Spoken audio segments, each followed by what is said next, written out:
right, there we go. And we're off. Welcome to another live edition of Making You a Bartending Pro. My name is Jason. Christopher Ulabari. Hey, didn't know you do live streams. Very cool. Yes, sir, Christopher. I do these every Tuesday night. 7 p.m. Pacific, 7 p.m. Pacific Standard Time or Daylight Time, whatever we are in. West Coast United States time. Tasmanian 66 Devil, what up? Money Saw, hello. Raimundo Medina, what's up, brother? Lee Leland, welcome back. Good to see you all. So usually what we do is just run this for an hour, kind of or so-ish. No agenda, no format, other than it's just open Q&A. You ask questions, I answer. My man Shake here, moderating. What up, Shake? And we usually talk about bartending, but we don't have to. We can talk about whatever you want. And that's it. So, what else is going on? What's new in your worlds? Get a job? Go to a bar? See anything weird that you want to talk about? Curious about what you got to do to get a job? Harrison James Cashin, what up? How are ya? Cheers, everybody. I'm still in the water at the moment because I'm still kicking off that little cold. It's still lingering around. So that's why we're just doing water today. But what about you? What are you having? What are you drinking? Tasmanian 66 Devil, what's your advice when things get busy, like 10 people deep? What's the best way to remember and make multiple drink orders at the same time without getting overwhelmed? My man Shake is on and grabbing you a link at the moment, I guarantee it, to one of my oldest and most popular videos, how to handle busy shifts on like busy Friday, Saturday nights or whatever when it's 10 people deep. I should have another one about how to remember multiple drink orders. Shake, why don't you grab that one too if you can, please, sir. So the trick with like not freaking out when it's busy is number one, just to know that you can only go as fast as you can go. So there you go. That one right there, Tasmanian. Watch that one. It's really old and it's terrible quality. I apologize, but it's super relevant information. And it talks about how not jumping around and having a system behind your bar will help you just stay calm because you're not, jumping around all over the place and that stresses you out. Just knowing that you can only go as fast as you can go and that's the best you can do. So you don't freak out. There's the other one about how to remember multiple drinks. You can only go as fast as you can go, and that people know that you will get to them, especially if you're systematic. And going into like basically what I call the typewriter, and that where you go down the line of the bar and then you go all the way back to the top, and then you go down the line of the bar and then all the way back up the top. Because if you go like this and then you go back like that and then you go back like that, then people at the end get left out for a really long time, and then that starts to create anxiousness in the crowd, and then that spills over and then just raises the stress level of the whole thing. So if you can be systematic about it, it helps your brain, it helps them see that you have a system. If they're all lined up, then you just serve them right there. Then the next thing is that don't look out into the crowd, because if you look up and make eye contact with a bunch of people, then they'll start like yelling drinks at your ass, and that will stress you out and make the whole thing a little more chaotic too. Which is different from if you're working in a bar that's a little bit slower paced, and if someone comes up and sits at your bar, then you want to look at them and give them eye contact and acknowledge them as soon as possible. And even if you can't get to them, you're like, hey, how you doing? I'll be right over there, hang tight. Let them know that you see them. When it's fucking crazy and you're working in a super busy place, it's 10 people deep, which congratulations on getting a job at a bar like that. You can't look at everybody, and they know that you're not going to, if you start looking at people, they're going to start like trying to order shit from you. So only basically make eye contact with the people that you're helping at the moment. And then the other thing is you want to smile, because holding a smile will keep your brain in a good mood. It also make you look approachable, because I get kind of a straight face when I'm concentrating, and it can kind of turn people away, almost like you don't look like you're having fun, or you look kind of angry, or and you're just concentrating because it's fucking crazy. But if you can smile, it helps keep your brain in a better mood. It's called this crazy thing called biofeedback, where muscle contractions in your face actually sends a signal to your brain that says, hey, we're smiling, we should be in a good mood. So it tells your brain to release the proper endorphins or whatever in your brain to keep you happy. So it keeps you in a good mood, but it also your customers will mirror you. Like if you're kind of mean and like this, then your customers are going to kind of be the same way standing in front of you. But if you're smiling and happy, then it will make your customers smile and happy too. So it will also put them in a better mood, which will help reduce the stress level. So those are little ninja tricks for, that's kind of the quick 2 or 3 or 4 minute version of that video. And then multiple drink orders, there's different techniques. Different people have different techniques. I like to picture something in my head where I write the orders down on the board. Like in my head, I picture a chalkboard, and I write down the drink orders on the chalkboard in my head. And then it just helps me visualize, because I'm visual, right? So you got to kind of figure out what's your learning style, and then figure out through your learning style a way to make a list of the drinks that you're getting, and that will help your brain remember it. So for me, I'm visual, so I have a chalkboard that I write them down in my head. And so that way when I turn around, I can make them, I can still see the chalkboard and the drinks. I can see margarita, vodka soda, gin and tonic, rum and coke, Jack and soda, whatever, in 2 Coronas. And then you make everything you can remember on the list, even if you forget some, and you make everything that you can, you give it to them, and then you'll go like, what am I missing? And they'll tell you, like, remember the 2 Coronas? Like, yeah, got it, right? And then it also helps you do the math in your head of adding that stuff up. And that's another layer to it that I don't really talk about in those videos, that another key part of, maybe it's a good idea for a video that I'll make, to help get your speed up. One of the things that really fast bartenders are able to do is they know their pricing for everything in the bar, and you're able to do the quick math in your head. And hopefully it's easy numbers like 5s and 10s, and you don't have any change on the end of anything. But if it's, you can do the math, okay, that's $5, and then 2 more, that's $10.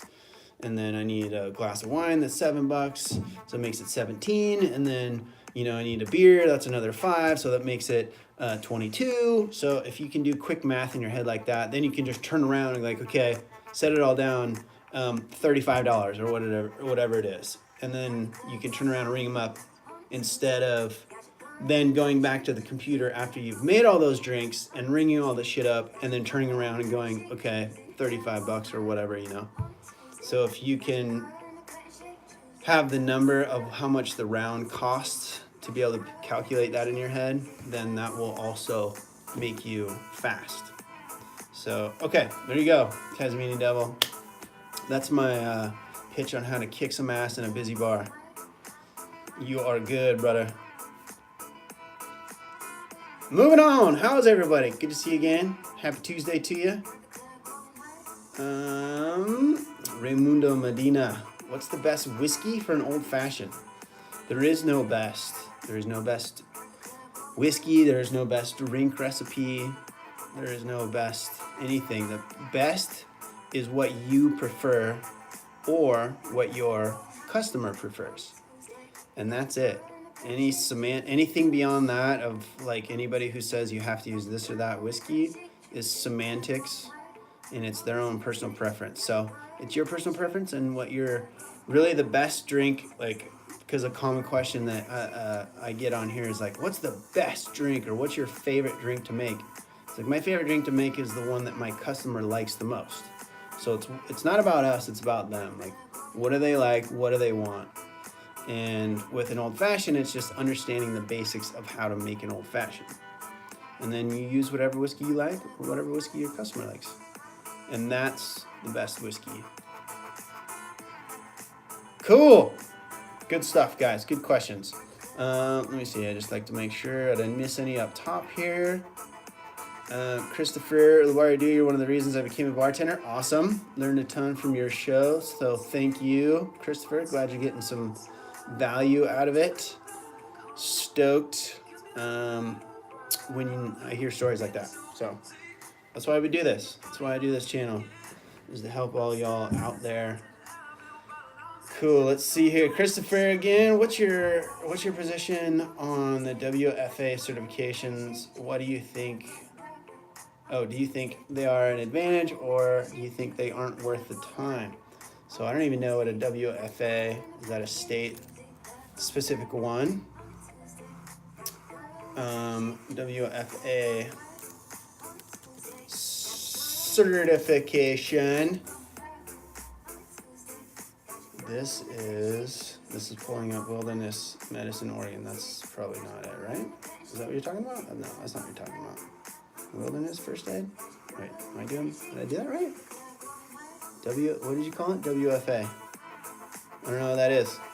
Give you some more details, Christopher. WFA is not a national thing, so it's regional to where you are. So give me some more details. But if it's something that's required by your state, World Flare Organization. Okay. So flare question. Definitely not necessary. So if those guys are charging a lot of money for it, then definitely don't fucking do that. But flare is an extracurricular activity or a hobby. It's not really part of bartending. Most bars you can't do flare because your bar manager and the owners, strangely enough, don't like flying glass around their bar, around customers. So most bars won't even let you do it. So my flare that I have is basically comes from necessity of speed. So I can spin little glass, like a pint glass, I can turn it from upside down to upside right side up real quick so I can pour a beer. Same with like a pint, a shaker tin, right? And that's basically it. I can do that with either hand pretty quickly just so I can get stuff into it and make drinks very quickly. I never learned flare, so like the whole juggling bottles and all that crazy shit, it's not a lot of places that are gonna let you do it. It's also really slow, kind of like, you know, the Hollywood cocktail movie Dream is cool in the movie, but think about if you went into that bar, I mean, if it was busy like it is in the movies, it would take you, you know, an hour to get a goddamn drink. So it's just a cool thing that if you're into, you practice at home in your garage for hours and hours and hours and hours and hours, and then you try to go to big competitions, and that's cool. So if you're into that, if you have to have that to go to those competitions, I have no idea. But if you do, then I would say, and that's something you want to do, then go for it. Otherwise, just order the plastic, whatever they're called, brand bottles, and then practice at home. But yeah, usually you can't even do it in a bar.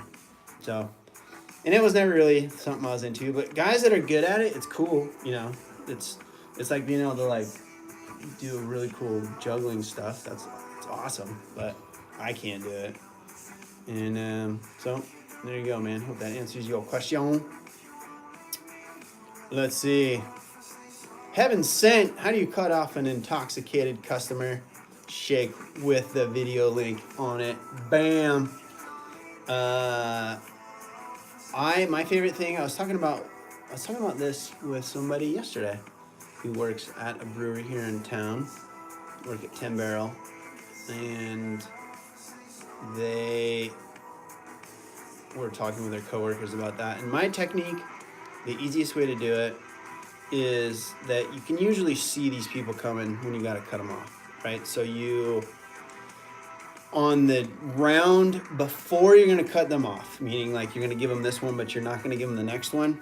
When you give them that last round, you say like, okay, I'm going to get you this one, but we're going to have to slow your roll after this, and this is the last one I can give you for a while, meaning like you're done. And that way they're like, okay. And people fucking know. You know, even if they play stupid, they know they've been drinking too much. And so, or they've had a few. And so you give them one, and then that way they feel like they're getting a drink, but they also know that they're not going to get any more. Because if you give them that one and then you don't tell them and then you try to cut them off, that's when people, it's kind of like all of a sudden they're like, well, what the fuck? You know, and so drunk people are not rational, so you can't have rational conversations. So if you can just make it easy by going, okay, here, I'm going to give you this one, and then you're done. That way, if they ask again, it's like, what'd I tell you? And, you know, they don't kind of have a basis to get angry, and they felt like they had their last one and it was all good. So I find that one a lot easier. And but that video goes into it, so make sure you watch that. Heaven Sent. Let's see here. Deja, what's up, girl? Shake reminded me, thank you, to follow on all the social media stuff at Bartending Pro on all the main usual places. Deja, do you know anyone who is a tips certified trainer? I'm thinking of doing it, but don't want to waste $500 for the class. I've actually thought about doing that a lot, Deja, so that I can offer those certifications on my website, bartendingblueprint.com, but you need to certify 5 people before you can then resell it online, or 10 people or something like that. Which what I was going to do was get that certification training and then train everybody at my bar that I worked at. But now I don't work there anymore, so I don't know if I'll do that. But yeah, they're expensive, $500.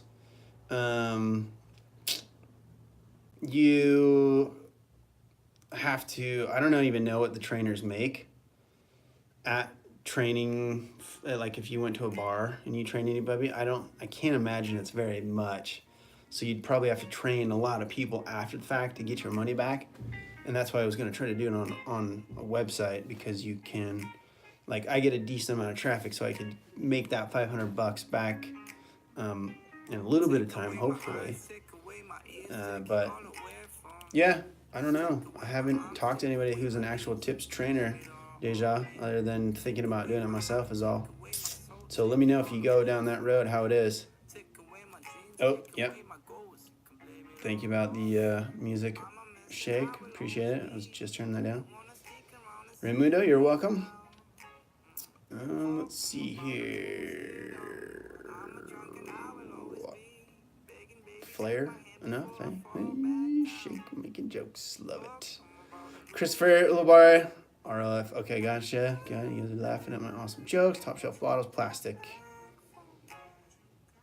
Christopher, actually got a full set that I practice with, but been considering trying out for those certs. So I wanted to get your opinion. Appreciate it. No worries, man. Do you need those certifications to go to like the big competitions or something? Because I can tell you that a bar owner, like if you're worried about that to get a job, definitely don't worry about that. I would say if you need them to go to those competitions, sweet. But as a former bar manager, if anybody had that, I wouldn't weigh that against the type of stuff I would interview them for, you know, in regards to like customer service ideas and knowledge and the understanding of the business in whole. Because, you know, again, like flair, it's like, wow, that's cool, but we don't do flair in my bar, so it's not going to help you here. So if you need it for something specific, like to get into competitions, cool. But if you're thinking that you want those because it'll help you get a job, I wouldn't worry about it.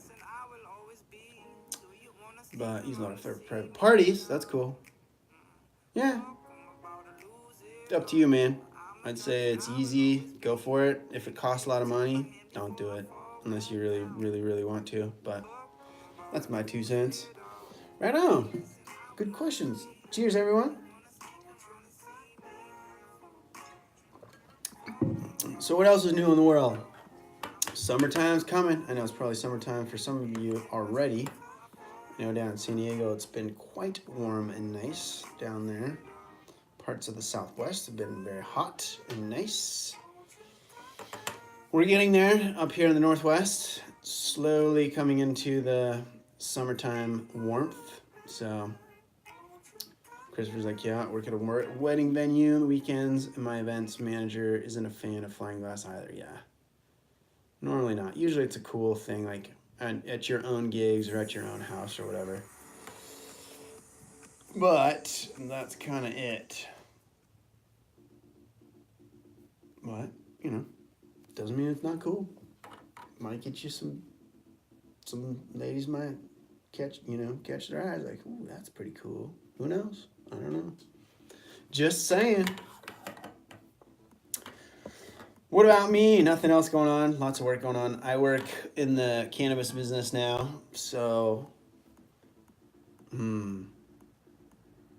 just had a thought about something after the fact, but anyway, 420 just went past and it was really busy, so that was a lot of fun.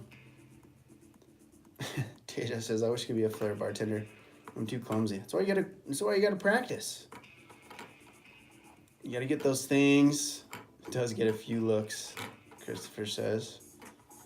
Yeah, you gotta practice in your living room with some of those plastic bottles, Deja, and you'll get it. Learn how to walk, learn how to drive a car. You can learn how to juggle a couple of bottles, do some basic stuff. Just do some simple things here and there. Anybody else out there try to get a job or anything? See anything unique or odd in a bar? La la la la la. I didn't yawn. That wasn't a yawn. It was not real. It didn't actually happen.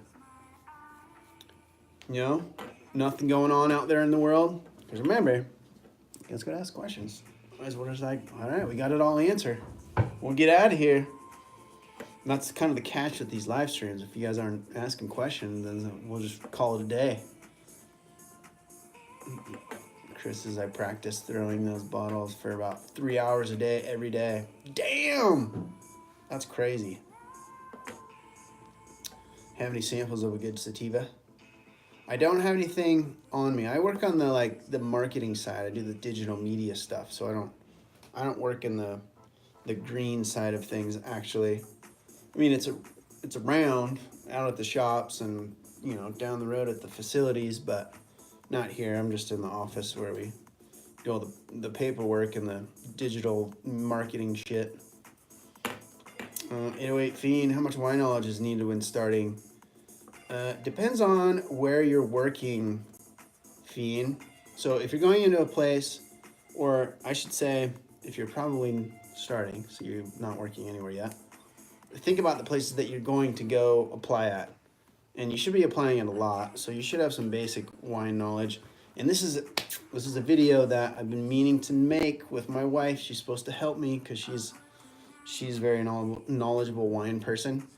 And we were going to do a video that kind of talks about the basics of wine. So I wanted to make a video that will give you enough of a base wine knowledge. But the thing about wine is it's geographical. So the video that we would make would be very heavy California wine slanted. Although she would talk, I'm sure, about a lot of French wines and New Zealand Sauv Blancs and stuff like that. But it depends on the type of place you're going to work, Fiend. So if you're just going to go straight for dive bars, then not important really. If you want to go work at like higher end establishments, like in nice hotel bars or fine dining establishments, then it's going to be extremely important.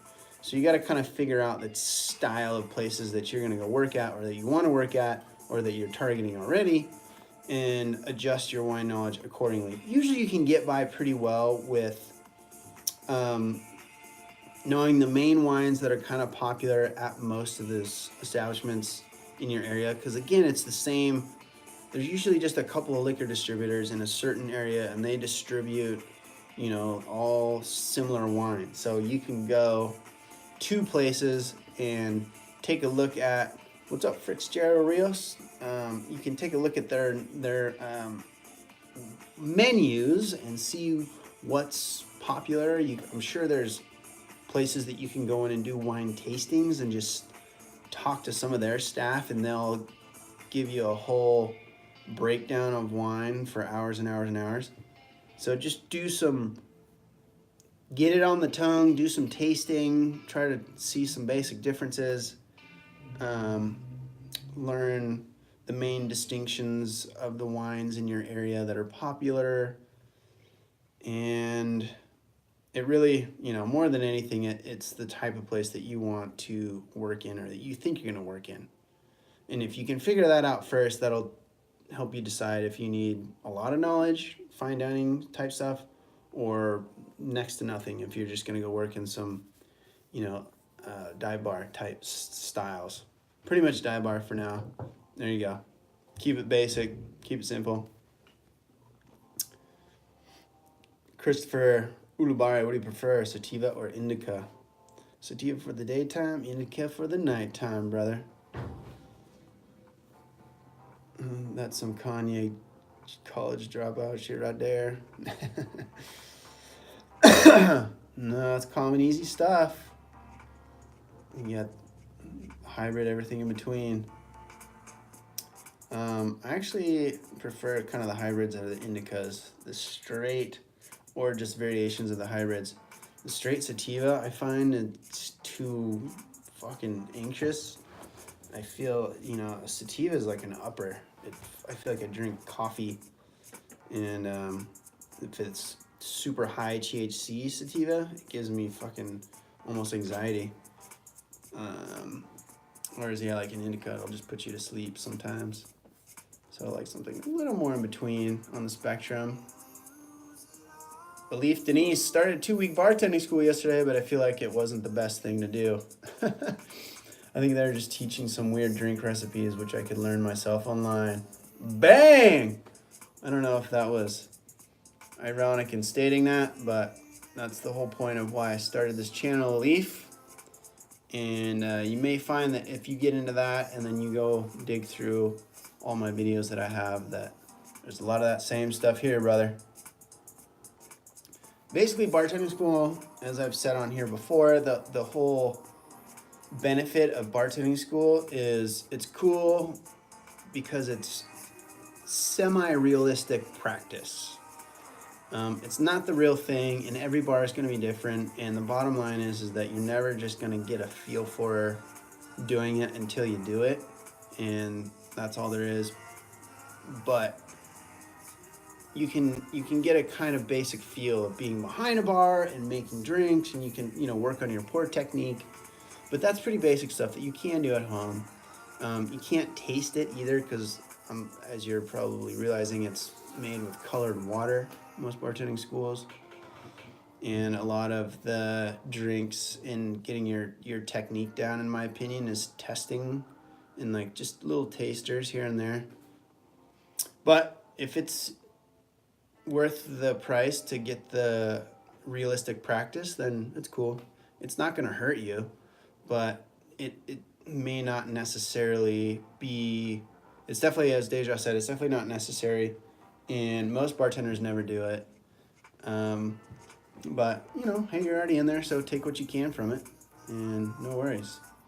I have no experience, so decided to go to school to gain some confidence, but now I'm just frustrated with their teaching methods and stuff. Yeah, that's why I got this channel, brother. That's why I got this. I'm trying to get in front of you guys before you make some disappointing decisions with bartending schools. But you'll still take stuff out of it, so no worries. All good. Deja, yeah, I think wine and beer is based on where you are. My job does a lot of local beer. Yeah, I would say, I mean, depending on where you are and the type of establishment you work at, that just as a general average, most bars, it would be probably better time spent learning your local craft beer scene than being an extensive wine snob. Not wine snob, but being savvy to all your wines in the area that are common at different establishments. But a little bit of wine knowledge is good. It's mostly just knowing the brand names. So when somebody goes, hey, I'll take a glass of this, and you'll know, like, okay, I've heard that, and you can grab it. Because sometimes they have unique names that doesn't quite spell the same as it sounds phonetically. But and then obviously knowing the basic main styles of wines and the difference between, you know, what's a cab versus a rosé or a sauv blanc and a chardonnay type stuff, and which is pretty simple stuff. Christopher, same way, too much anxiety. Yeah, Golden Goat is a great sativa dominant hybrid. Yeah, and the thing is like the brands right now, they're all specific to the state. A lot of them. I mean, there's like cross-border companies that are starting to happen, but you know, like Golden Goat, it's like a brand I've never heard of, just because like everything in Oregon has to stay in Oregon, everything in Colorado has to stay in Colorado, everything in California or anywhere has to stay there. But all comes down, everybody's body reacts differently to all that stuff too. Even more so than like alcohol. It's super unique. Our cannabinoid receptors in our bodies are wired into people differently.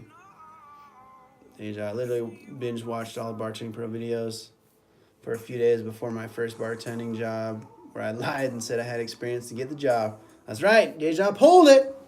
I had a girl. One of my favorites to point to. Thanks, Deja.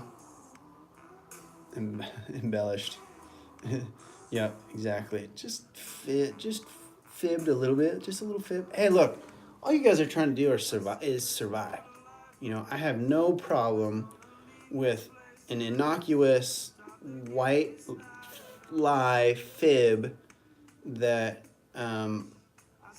helps get you a job so you can fucking survive. I mean, shit. I don't have a problem with that. I mean, the worst case scenario, you get yourself into a situation where you embellished a little too much and you're way in over your head as a rookie when you told them you had 5 years of experience, and you're immediately found out and fired, which is like, fine, okay, whatever. Not a big deal. You still went in and learned and had an experience, and it will still help you going forward. Just don't say that you had 5 years, only tell them that you have like 1 year of experience. So, but of course, I understand that some people have reservations about doing that, so you don't have to, but I know a lot of bartenders that have gotten their start by doing that. And if you go in knowing and practicing a lot of the stuff on this channel, you'll have a really good chance of pulling it off. Be a lot more prepared than I was, for sure. Oh, it's strain. Golden Goat. Yeah, see. I'm not the grower dudes. Those guys wouldn't know all that shit. Our bud tenders, they know all that shit. I know the base. I don't even really... I like low, simple, easy. I usually... The stuff I'm into is like high CBD, 1-to-1s, or high CBD stuff. I can't do the high THC anymore. It just makes me unmotivated and anxious or pass the fuck out. Deja, would you teach in-person bartending classes? I would in the right situation, but unfortunately now I'm like in Central Oregon, so I don't think there's a whole lot of... I don't know if there would be a big market for it here. And I didn't really have the facility for it. The other thing is I would want like a proper kind of bar. Like the bar that I set up to shoot my videos is more like a studio than like an actual bar. And if I taught in person, I'd want it more like an actual bar. Like I'd want, you know, proper soda guns, you know, the highball guns and stuff. And full ice bins and sinks and all that kind of shit, which I don't do that for the studio to make the videos. I make it work for the videos, but anyway, who knows? Someday, Deja, maybe. It's all about the cocktail. What up? I had to watch a stinking streaming ad, and I can't get connected. I don't know what's happening, man. Hopefully it's done in 5 seconds. You can click past it. Sorry about the trouble there. All about the cocktail. Steve, what up? Thanks for doing these live streams. What was your bar's policy on comping drinks? Do your regulars always expect free drinks? Unfortunately, at a certain point, they do start to expect it. If they've been getting free drinks all the time, it's an insidious thing that happens where you want to take care of these people because they're coming in and they're very loyal and they're awesome, and not all of them, just a certain segment of them will start to get to the point where they will almost expect it, and they won't like blatantly say it, but like if you are a new bartender and you come in and you work in a situation like there's a lot of locals like that, and you're the new person who comes in and you're charging them for every single thing that they drink, which is shockingly something that people get upset about, then until they may not come back in while you're working until you figure out the way that it works at that bar, meaning who they are and how often you're supposed to hook them up. So it's this ridiculous thing that you really got to keep a handle on. It's hard because you want to reward those people that are regulars, but you don't want it to be so pervasive that they get to the point where they expect drinks, which I feel like happens with every single local. You know, once you hook them up a few times and they think it's going to happen all the time, especially if it is happening all the time, then they definitely will expect it. And it's just one of those things that's kind of chases itself in a circle. But with our bar, it was basically we had a certain amount that we were allowed every night. Was, you know, it wasn't, you know, it was, I guess it was expressly stated. You have this much per night that you can, you know, do whatever you want with. And then there was also other ways to kind of do stuff, like if you put stuff on spill tabs or didn't like comps. Usually the bar will just roll those all into one, and they'll say you have this much per night. But it's a case-by-case basis at the establishment of what the owners want to do.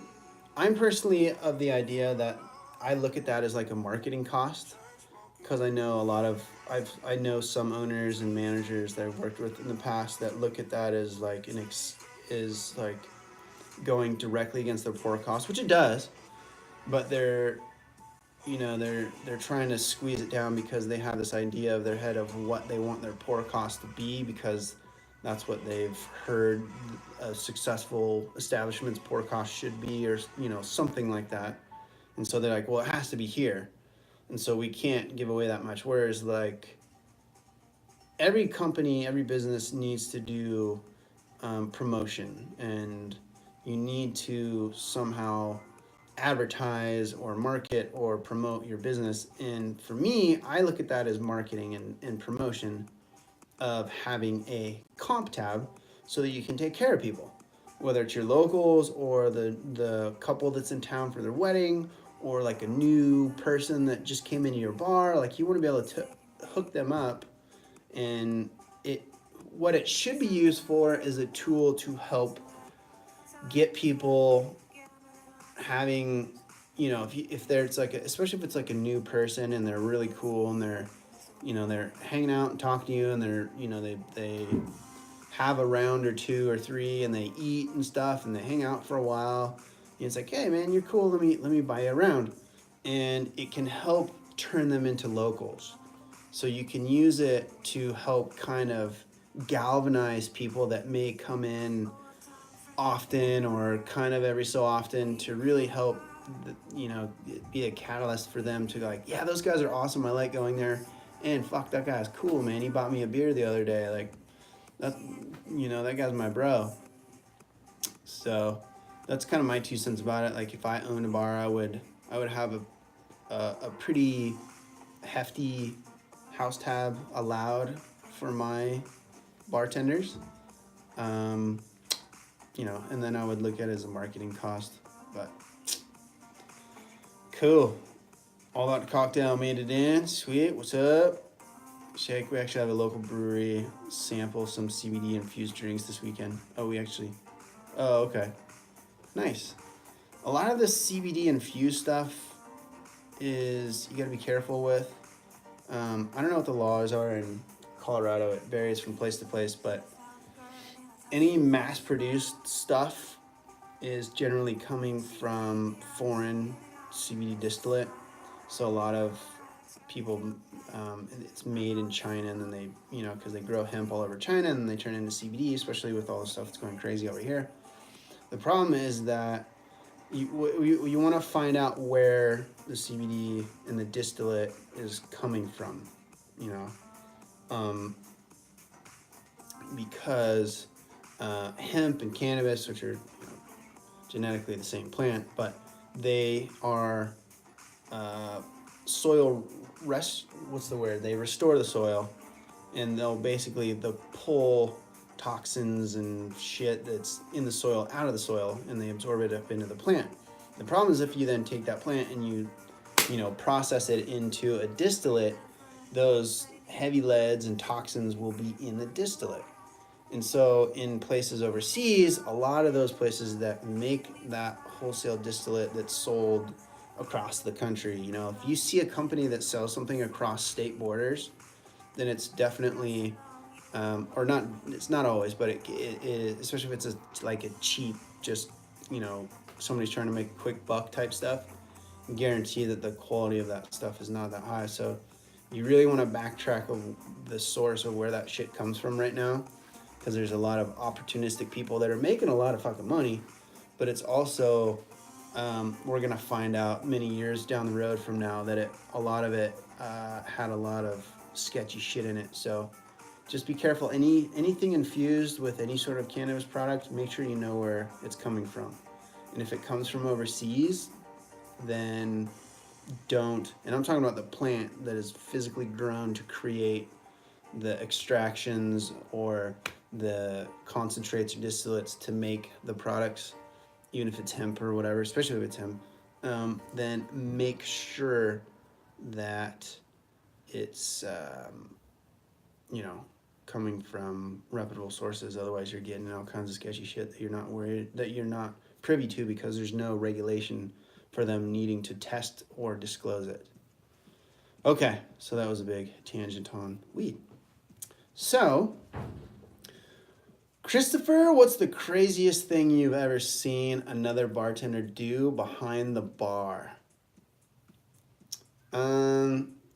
Just sketchy fucking drugs and shit, probably. Just because it's so outlandish, I look at them like, are you really that big of an idiot? You know, I've seen people blowing lines right there off the back bar and fucking doing all kinds of ludicrous shit.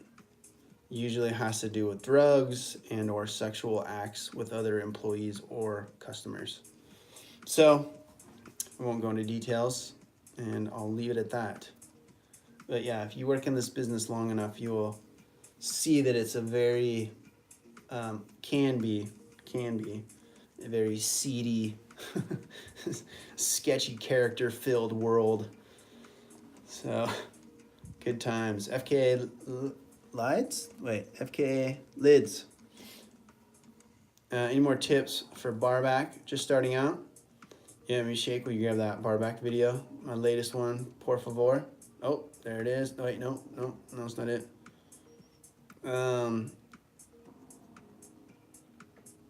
Barback stuff. Grab that barback video for him, would you, my man Shake?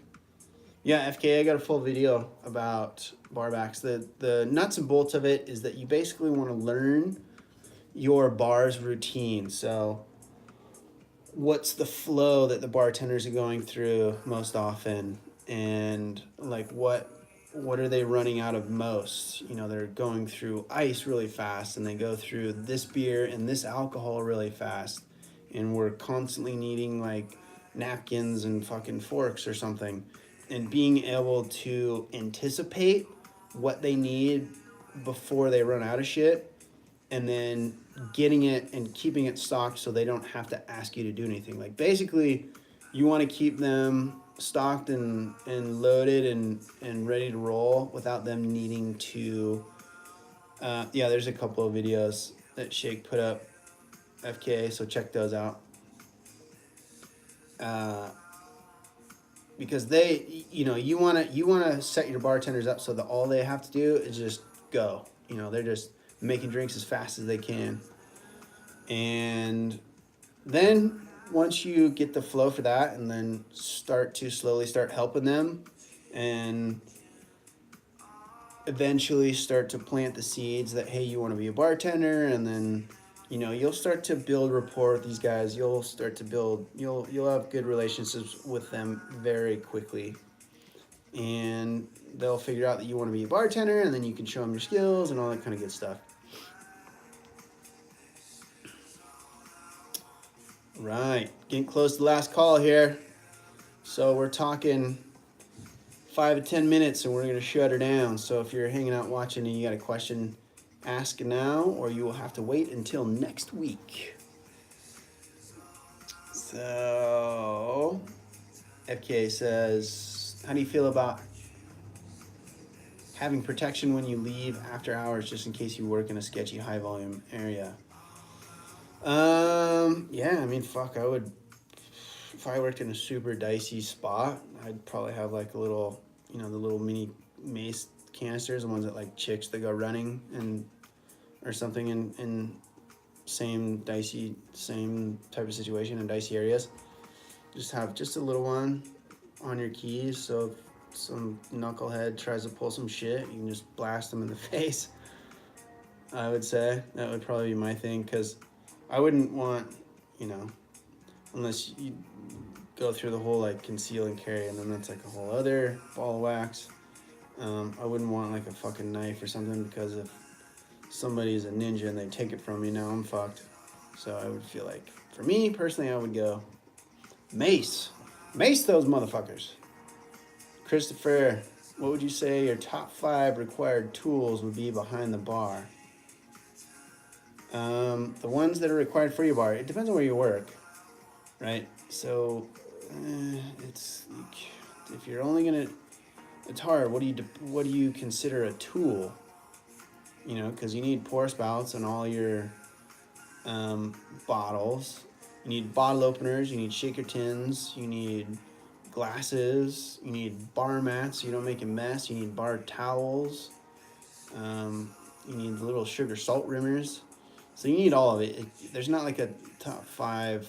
I'd say there's what you need to set up your bar, and you need all of that shit. Right? Does that make sense?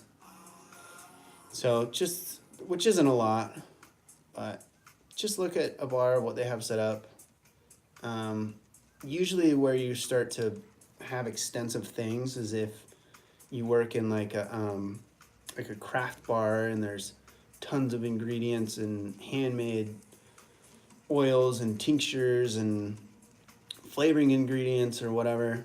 Then you'll have a lot of that kind of stuff. And if there's specific tools that you need to make snazzy garnishes and whatnot. So yeah, there you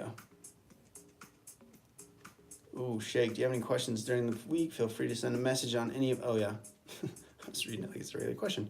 Yeah, you guys can send questions that you have during the week to our social media outlets at Bartending Pro, Facebook, YouTube, Twitter, Instagram, and we'll either answer them on social, or we'll pull them on here and we'll talk about them on the show next week. Cool.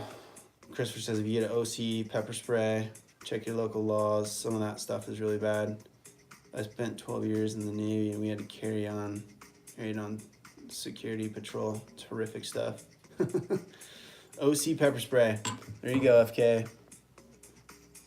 Cool. All right. Awesome. Thanks, you guys. Appreciate y'all coming out. Remember, we do these every Tuesday night, 7 p.m. West Coast United States time. And doing them for now. As some of you may or may not know, I recently moved back home to Oregon, up in the Northwest, so that's where I'm living now.